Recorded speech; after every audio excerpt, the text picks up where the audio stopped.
이 이야기를 처음 들었을 때 저는 도저히 믿을 수 없었습니다. 충청남도 예산군의 작은 농장에서 일어난 일. 그것은 평범한 일상이 순식간에 생과 사의 갈림길로 바뀌는 순간이었어요. 서울에서 귀농한 김민준 가족과 16달 된 딸 하유리, 그리고 하얀 털을 가진 진돗개 한 마리. 누구도 예상하지 못한 위험이 평화로운 오후를 습격했을 때 가장 작고 약한 존재를 지키기 위해 나선 것은 다름 아닌 한 마리의 개였습니다. 만약 그때 콜라가 없었다면 상상만 해도 끔찍한 일이었죠. 하지만 그날 일어난 기적 같은 일은 단순히 한 가족의 이야기를 넘어 전국을 감동시켰고 심지어 정부까지 나서게 만들었어요. 과연 그 작은 농장에서 무슨 일이 일어났던 걸까요? 어떻게 한 마리의 진돗개가 온 가족의 운명을 바꾸어 놓았을까요? 지금부터 믿기 어렵지만 실제로 일어난 이 놀라운 이야기를 들려드리겠습니다. 1초밖에 걸리지 않는 구독과 좋아요 눌러주시면 이야기가 더 재미있으실 거예요. 그럼 지금부터 시작합니다. 서울 강남구 테헤랄로의 빌딩 숲을 뒤로하고 김민주는 아내 소영과 16달 된 딸 하유리를 데리고 충청남도 예산군의 작은 농촌 마을로 향했습니다. 차창 밖으로 펼쳐지는 초록빛 논밭과 산자락이 도시의 회색빛 콘크리트와는 전혀 다른 세상을 보여주고 있었죠. 민준의 마음속에는 설렘과 불안이 동시에 자리하고 있었어요. 인터넷 마케팅 회사에서 팀장으로 일하던 민준이 귀농을 결심한 이유는 단순했습니다. 장인 김종수가 30년간 운영해온 토마토 농장이 심각한 경영난에 빠져 있었거든요. 유통업체가 가져가는 수수료만 40%가 넘었고 인건비 상승까지 겹치면서 적자가 눈덩이처럼 불어나고 있었어요. 종수는 평생 흙을 만지며 살아온 자부심이 강한 농부였지만 현실 앞에서는 속수무책이었죠. 민주는 자신의 전문 분야인 온라인 마케팅을 활용해 소비자 직거래 플랫폼을 만들겠다고 장인에게 제안했습니다.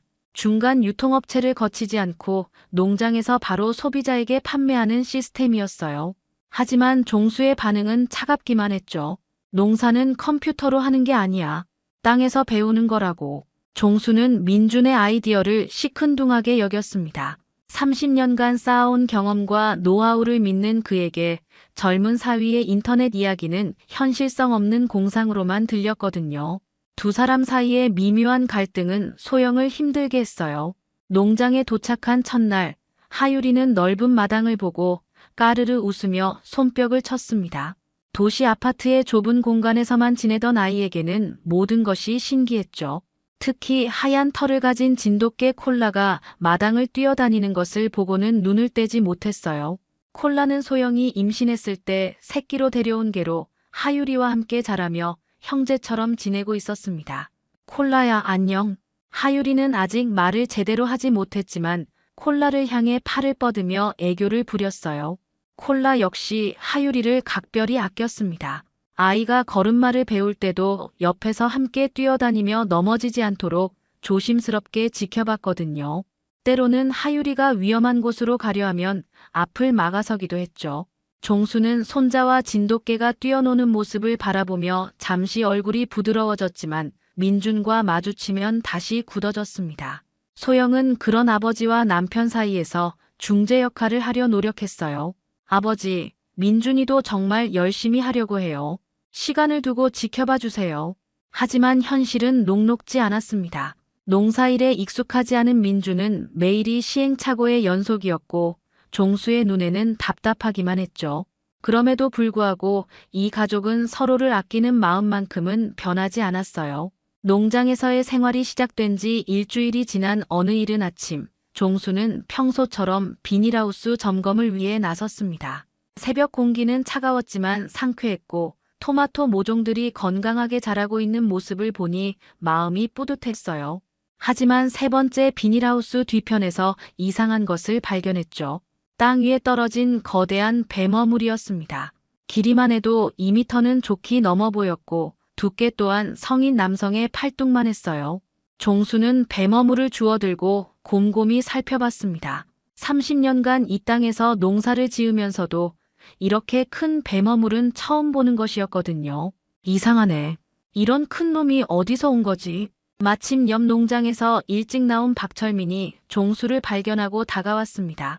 철민은 종수와 동갑내기로 20년 넘게 이웃으로 지낸 절친한 사이였어요. 그런데 철민의 표정이 심상치 않았죠. 종수야, 그거 큰일이네. 나도 며칠 전부터 이상한 걸 봤거든. 철민은 사흘 전 자신의 밭에서 목격한 일을 털어놨습니다. 해질 무렵 물을 주러 나왔다가 산 쪽에서 굉장히 큰 뱀이 기어가는 것을 봤다는 거였어요. 처음에는 눈을 의심했지만 분명히 2미터는 넘어 보이는 큰 뱀이었다고 했죠. 요즘 도시 사람들이 이상한 뱀들을 애완용으로 키우다가 못 키우겠다고 버리는 경우가 많다더라. 아마 그런 놈이 아닐까? 철민의 말에 종수는 고개를 저었습니다. 평생 산과 들을 벗삼아 살아온 그에게 뱀은 그리 낯선 존재가 아니었거든요. 구렁이든 살모사든 원래 이 땅에 살던 것들이니 크게 걱정할 일은 아니라고 생각했어요. 구렁이야 원래 있던 거지 뭐. 사람 해치는 것도 아니고 말이야. 하지만 철민은 계속 걱정스러워했습니다. 특히 어린 하유리가 있는 집이라 더욱 조심해야 한다고 당부했죠. 종수는 철민의 우려를 이해하면서도 크게 개의치 않았어요. 30년간 이런 일로 큰 사고가 난 적은 한 번도 없었으니까요. 그런데 이상한 건 콜라의 행동이었습니다. 평소 온순하고 차분한 성격의 콜라가 며칠 전부터 농장 특정 구역을 계속 맴돌고 있었거든요. 특히 뱀어물이 발견된 비닐하우스 근처에서는 코를 킁킁거리며 예민한 반응을 보였어요. 오후 3시경 소영은 하유리를 비닐하우스 앞 그늘진 곳에 돗자리를 깔고 눕혔습니다. 봄볕이 따스한 날씨에 아이는 금세 깊은 잠에 빠져들었죠. 콜라는 언제나처럼 하유리 곁에 자리를 잡고 지키고 있었어요. 민주는 컴퓨터 앞에서 직거래 플랫폼 구축 작업에 몰두하고 있었고 종수는 다른 밭에서 물주기를 하고 있었습니다. 평화로운 오후 시간이 흐르고 있었죠. 그런데 갑자기 콜라가 귀를 쫑긋 세우며 몸을 일으켰습니다. 온몸에 털이 곤두서기 시작했고 목 깊은 곳에서 낮고 으르렁거리는 소리가 흘러나왔어요. 평소에는 들어본 적 없는 위험을 알리는 경계음이었습니다. 콜라의 낮은 으르렁거림이 점점 격해지자 집안에서 설거지를 하던 소영이 고개를 들었습니다. 평소 얌전한 콜라가 이런 소리를 내는 건 처음이었거든요. 혹시나 해서 창문 너머로 바깥을 내다봤지만 하유리는 여전히 돗자리 위에서 평화롭게 잠들어 있었어요. 그런데 비닐하우스 뒤편 그늘진 곳에서 뭔가 움직이는 것이 보였습니다. 처음에는 호스인 줄 알았지만 자세히 보니 그게 아니었어요. 검은빛과 갈색빛이 섞인 거대한 몸통이 천천히, 아주 천천히 기어나오고 있었거든요. 소영의 숨이 멎었습니다. 그것은 상상했던 것보다 훨씬 큰 구렁이였어요. 길이만 해도 3미터는 좋게 넘어 보였고 몸통 두께는 어른 팔뚝만 했죠. 구렁이는 마치 먹이를 찾는 듯 혀를 날름거리며 주변을 살피고 있었습니다. 가장 무서운 건 구렁이가 향하고 있는 방향이었어요. 바로 하유리가 잠들어 있는 돗자리 쪽이었거든요. 구렁이는 소리 없이 느리지만 확실하게 잠든 아이를 향해 다가가고 있었습니다. 소영은 비명을 지르려 했지만 목소리가 나오지 않았어요. 다리에 힘이 빠져 주저앉을 것 같았지만 딸을 구해야 한다는 모성 본능이 그녀를 붙잡았죠. 손에 들고 있던 그릇을 떨어뜨리며 밖으로 뛰쳐나갔습니다. 하유라! 소영의 절규가 농장 전체에 울려 퍼졌어요. 그 순간 구렁이가 하유리의 작은 다리를 천천히 감기 시작했습니다. 아이는 차가운 감촉에 놀라 눈을 떴지만 무슨 일인지 이해하지 못한 채 울음을 터뜨렸어요. 하지만 구렁이의 조임이 시작되자 울음소리가 점점 작아졌습니다. 콜라는 이미 전투 태세를 갖추고 있었어요. 평소의 온순한 모습은 온데간데 없고 이빨을 드러내며 위협적인 자세를 취했죠. 구렁이와 아기 사이에 몸을 던져 막아서면서 목 깊은 곳에서 나오는 포효는 마치 늑대의 그것 같았습니다. 소영은 공포로 온몸이 마비된 듯 했어요. 다가가고 싶었지만 다리가 말을 듣지 않았고 소리를 지르고 싶었지만 목이 막혀 제대로 된 소리가 나오지 않았죠. 구렁이는 콜라의 위협에도 아랑곳하지 않고 계속해서 하유리를 조여왔습니다. 하유리의 얼굴이 점점 빨갛게 변해갔어요. 작은 손으로 구렁이를 밀어내려 했지만 16개월 된 아이의 힘으로는 어림도 없었죠. 구렁이는 본능적으로 먹이를 질식시키려 하고 있었고 시간이 흐를수록 조임은 더욱 강해졌습니다. 안 돼. 드디어 소영의 목소리가 터져 나왔어요. 콜라는 더 이상 기다릴 수 없다는 듯 구렁이를 향해 한 걸음 더 다가섰습니다. 진돗개의 혈관에 흐르는 투견의 본능이 깨어나고 있었어요. 하유리를 지켜야 한다는 사명감으로 가득 찬 콜라의 눈빛은 그 어느 때보다 날카로웠죠. 구렁이 역시 콜라의 존재를 위협으로 느끼기 시작했습니다. 하지만 이미 먹이를 잡은 상황에서 쉽게 포기할 수는 없었어요. 두 동물 사이의 긴장감이 극도로 치달으며 생과 사를 가르는 결정적 순간이 다가오고 있었습니다. 구렁이가 하유리를 더욱 조이려는 바로 그 순간 콜라가 번개처럼 돌진했습니다. 진돗개 특유의 민첩함과 순발력이 폭발하는 순간이었어요. 콜라는 구렁이의 머리 부분을 정확히 겨냥해 입을 벌리고 달려들었죠. 구렁이는 갑작스러운 공격에 놀라며 몸을 비틀었습니다. 하유리를 감고 있던 몸의 일부를 풀어 콜라를 향해 반격하려 했어요. 하지만 콜라의 움직임은 구렁이의 예상보다 훨씬 빨랐죠. 좌우로 몸을 날렵하게 피하면서도 구렁이의 목 부분을 놓치지 않았습니다. 드디어 콜라의 이빨이 구렁이의 목을 물었어요. 진돗개의 강력한 턱 힘이 구렁이의 몸통을 꽉 잡았죠. 콜라는 물고 있는 채로 머리를 좌우로 격렬하게 흔들어댔습니다. 마치 사냥감을 제압하는 야생 늑대의 본능이 되살아난 것 같았어요. 구렁이도 가만히 당하고만 있지 않았습니다. 거대한 몸통으로 콜라를 휘감으려 시도했죠. 하지만 콜라는 끊임없이 움직이며 구렁이의 공격을 피해냈어요. 때로는 뒤로 물러났다가 때로는 옆으로 비켜서면서도 구렁이의 목을 놓지 않았습니다. 치열한 사투가 벌어지는 사이 소영은 간신히 정신을 차렸어요. 하유리가 위험하다는 생각에 몸이 저절로 움직였죠. 먼저 휴대폰을 꺼내 119에 신고를 했습니다. 여보세요. 우리 아기가 큰 뱀한테 공격당했어요. 예산군 덕산면 상가리로 빨리 와주세요. 신고를 마친 소영은 집 앞에 있던 긴 막대기를 집어들었습니다. 정원 가꿀 때 쓰던 3m짜리 지지대였어요. 떨리는 손으로 막대기를 들고 조심스럽게 다가가 구렁이를 찔러댔죠. 콜라야 힘내.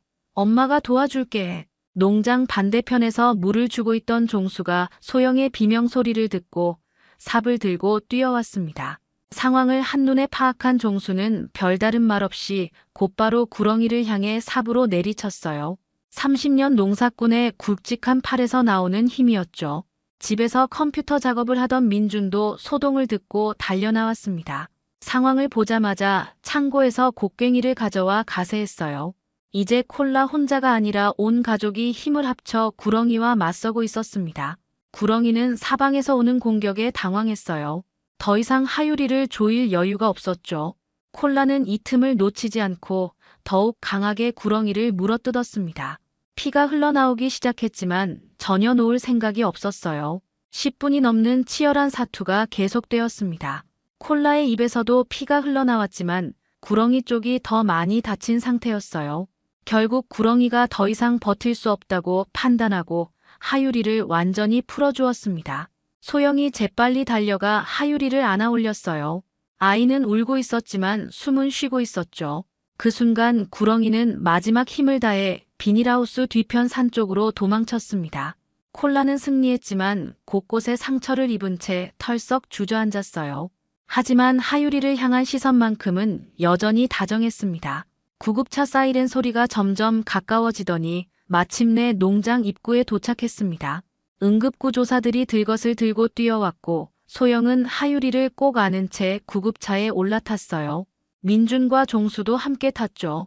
콜라는 별도의 차량으로 가까운 동물병원으로 이송되었습니다. 병원 응급실은 긴박했어요. 의료진들이 하유리를 응급처치실로 데려가 정밀 검사를 시작했죠. 소영은 손을 꼭 쥔 채 기도하듯 중얼거렸습니다. 괜찮을 거야. 우리 하유리 괜찮을 거야. 민주는 소영의 어깨를 감싸며 안심시키려 했지만 그 역시 불안하기는 마찬가지였어요. 종수는 복도 한쪽 구석에 서서 주먹을 꽉 쥔 채 침묵을 지키고 있었죠. 1시간 후 의사가 나왔습니다. 다행히 표정이 밝았어요. 정말 다행입니다. 가벼운 압박상 외에는 별다른 손상이 없어요. 조금만 더 늦었다면 질식으로 위험했을 텐데 때맞춰 구조되어서 생명에는 전혀 지장이 없습니다. 소영은 그 말을 듣자마자 주저앉으며 눈물을 쏟아냈어요. 그동안 꼭 참고 있던 감정이 한꺼번에 터져나온 거였죠. 민준도 안도의 한숨을 크게 내쉬었고 종수는 고개를 숙이며 고마움을 표했습니다. 선생님, 정말 감사합니다. 하유리는 곧 일반 병실로 옮겨져 하룻밤 관찰 입원을 하게 되었어요.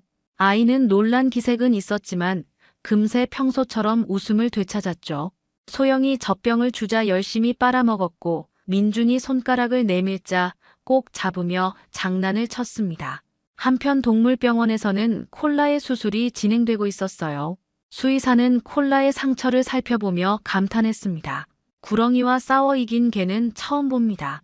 입 안쪽과 목 부분에 상처가 있고 몸통에도 몇 군데 타박상이 있지만 생명에는 지장이 없어요.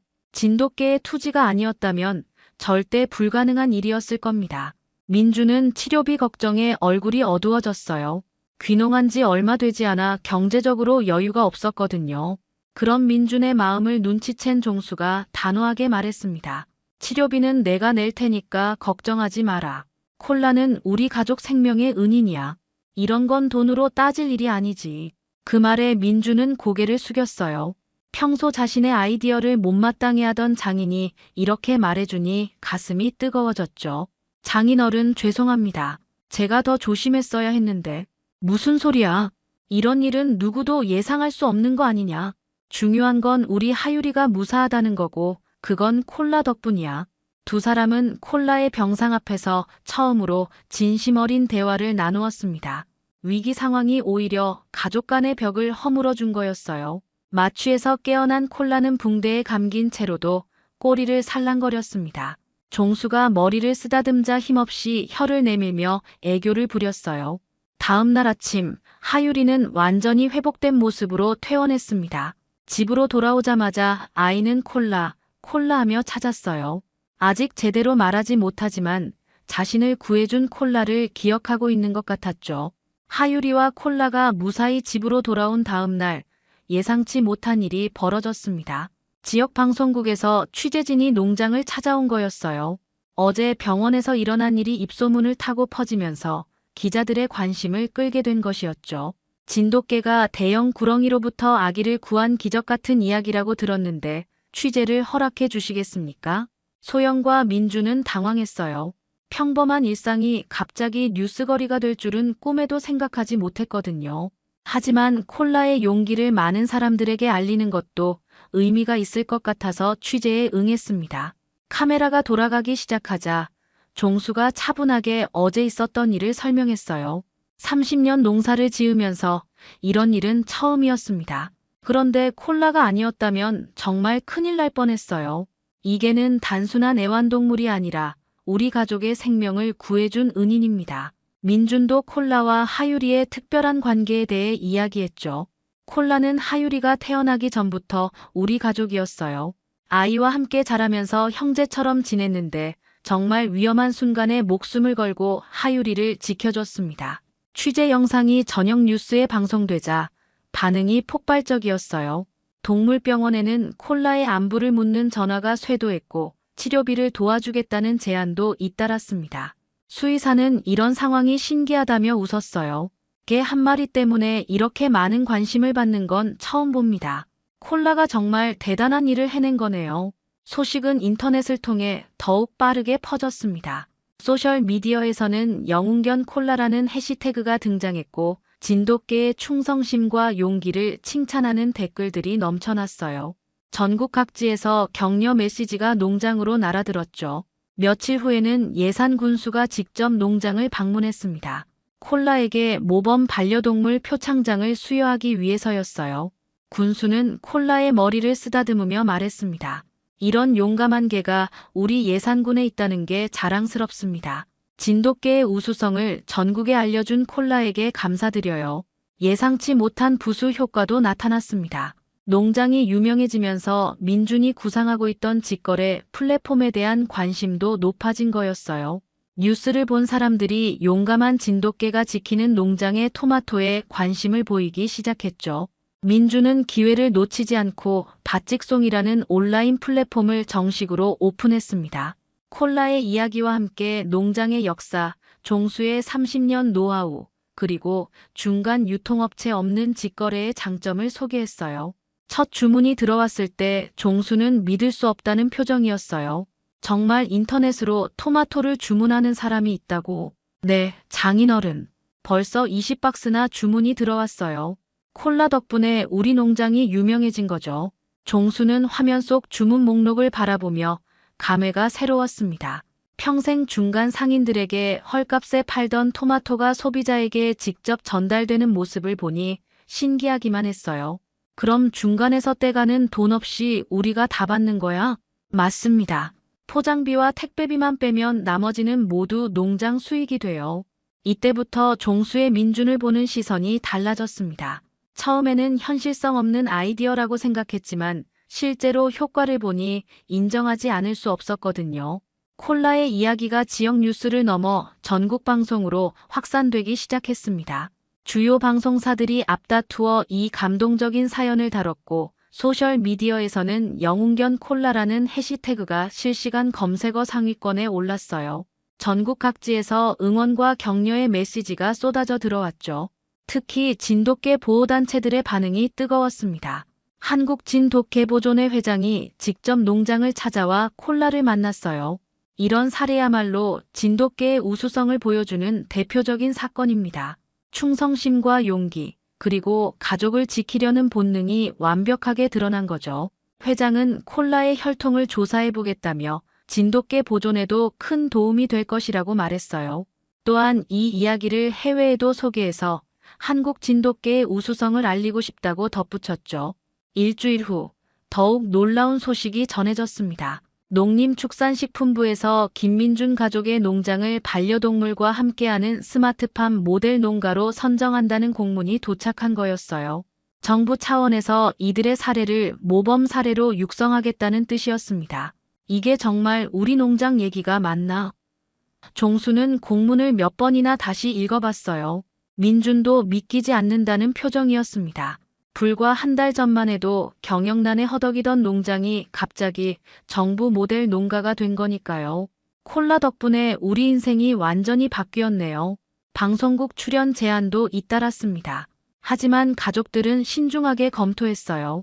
상업적인 목적의 프로그램보다는 교육적 의미가 있는 방송에 출연하기로 결정했죠. 결국 한국교육방송공사의 다큐멘터리 프로그램에 출연하기로 했습니다. 촬영 당일 제작진들이 농장에 도착했어요. 동물 행동 전문가도 함께 와서 콜라의 행동을 분석했습니다. 구렁이는 힘이 매우 강해서 성인 남성도 위험할 수 있습니다. 하지만 진돗개의 본능과 용기, 그리고 가족에 대한 애착이 기적을 만들어낸 거죠. 특히 콜라가 보여준 판단력과 행동력은 정말 놀랍습니다. 전문가는 콜라가 단순히 용맹하기만 한 게 아니라 상황을 정확히 판단하고 최적의 공격 지점을 찾아 행동했다는 점을 높이 평가했어요. 촬영 과정에서 하유리와 콜라의 일상도 담았습니다. 아이는 이제 걸음마를 제법 잘 걸었고 콜라는 여전히 하유리 곁을 지키며 다녔어요. 둘이 농장을 돌아다니며 노는 모습은 보는 이들의 마음을 따뜻하게 했죠. 콜라가 없었다면 지금의 우리 가족도 이 농장도 없었을 겁니다.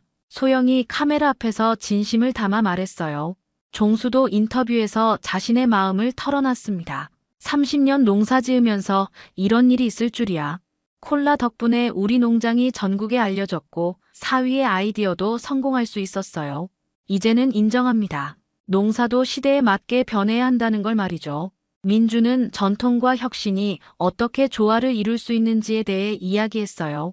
장인어른의 30년 경험과 노하우, 그리고 제가 가진 기술이 합쳐져서 시너지 효과를 낸 것 같습니다. 콜라가 그 계기를 만들어준 거죠. 방송이 나간 후 반응은 폭발적이었습니다. 시청자들은 콜라의 용기에 감동했을 뿐만 아니라 세대 간 갈등을 극복하고 화합을 이룬 가족의 모습에도 큰 감명을 받았어요. 온라인 쇼핑몰 밭직송에는 주문이 폭주했고 다른 농가들도 참여하고 싶다는 문의가 끊이지 않았습니다. 사건이 일어난 지 2달이 지나자 농장에는 완전히 새로운 일상이 자리 잡았습니다. 콜라는 상처가 모두 나으면서 예전보다 더욱 든든한 하유리의 친구가 되었어요. 아이는 이제 걸음마를 제법 잘 걸었고 콜라는 여전히 그림자처럼 하유리를 따라다니며 지켰죠. 바칙송 플랫폼은 예상을 뛰어넘는 성공을 거두었습니다. 초기에는 콜라의 이야기에 관심을 가진 사람들이 주문했지만 이제는 토마토의 품질을 인정받아 단골 고객들이 생겼어요. 중간 유통업체를 거치지 않으니 가격도 합리적이었고 신선도도 훨씬 좋았거든요. 종수는 이제 민준의 아이디어를 완전히 받아들였습니다. 30년간 쌓은 농사 경험과 민준의 인터넷 기술이 결합되니 상상 이상의 결과가 나왔거든요. 두 사람은 매일 아침 함께 농장을 둘러보며 하루 계획을 세웠어요. 오늘은 새로 심은 방울토마토 모종을 확인해보자. 온라인으로 예약 주문이 많이 들어왔더라. 네, 장인어른. 그리고 오후에는 이웃 농가 사장님들이 오시니까 플랫폼 사용법도 설명해 드려야죠. 놀랍게도 인근 농가들이 바칙송 플랫폼에 참여하고 싶다고 요청해 온 거였어요. 박철민을 비롯해서 5농가가 추가로 합류했죠. 각자 전문 작물이 달랐기 때문에 플랫폼의 다양성도 풍부해졌습니다. 민주는 플랫폼을 확장하면서도 각 농가의 특색을 살리는데 집중했어요. 종수의 토마토는 영웅견이 지키는 전통 토마토, 철민의 오이는 3대째, 이어온 유기농 오이 이런 식으로 스토리텔링을 입혔죠. 농림부에서도 정기적으로 점검을 나와 모델 농가로서의 역할을 확인했습니다. 담당 공무원은 이들의 성과에 만족스러워했어요. 반려동물과 농업이 이렇게 조화롭게 어우러진 사례는 처음입니다. 다른 지역에도 좋은 모델이 될 것 같아요. 하유리는 이제 20개월이 되어 제법 말도 하고 뛰어다니기도 했습니다. 가장 좋아하는 일은 콜라와 함께 농장을 돌아다니는 거였어요. 비닐하우스 사이를 뛰어다니며 토마토를 구경하고 콜라가 경계를 서면 옆에서 따라하기도 했죠. 콜라야, 고마워. 하유리가 콜라의 목을 안으며 말했어요. 무슨 뜻인지는 정확히 모르겠지만 콜라가 자신을 지켜준다는 걸 본능적으로 아는 것 같았습니다. 어느 저녁 소영은 석양이 지는 농장을 바라보며 지난 시간을 돌아봤어요. 서울에서의 바쁜 일상과는 전혀 다른 삶이었지만 이보다 더 행복할 수는 없을 것 같았죠. 콜라는 단순한 개가 아니라 우리 가족을 완성시켜준 수호신이에요. 민준도 고개를 끄덕였습니다. 위기의 순간에 가족을 지켜준 콜라 덕분에 장인과의 관계도 좋아졌고 사업도 성공할 수 있었거든요. 해가 저물어가는 농장에서 하유리와 콜라가 함께 뛰어놀고 있었어요. 아이의 맑은 웃음소리와 콜라의 짖는 소리가 들판에 울려 퍼졌죠. 혈연을 넘어선 진정한 가족의 의미가 무엇인지 보여주는 따뜻한 풍경이었습니다. 종수는 그 모습을 바라보며 빙긋 웃었어요. 30년 농사꾼 인생에서 가장 값진 보물을 얻은 기분이었습니다. 오늘 이야기 어떠셨나요?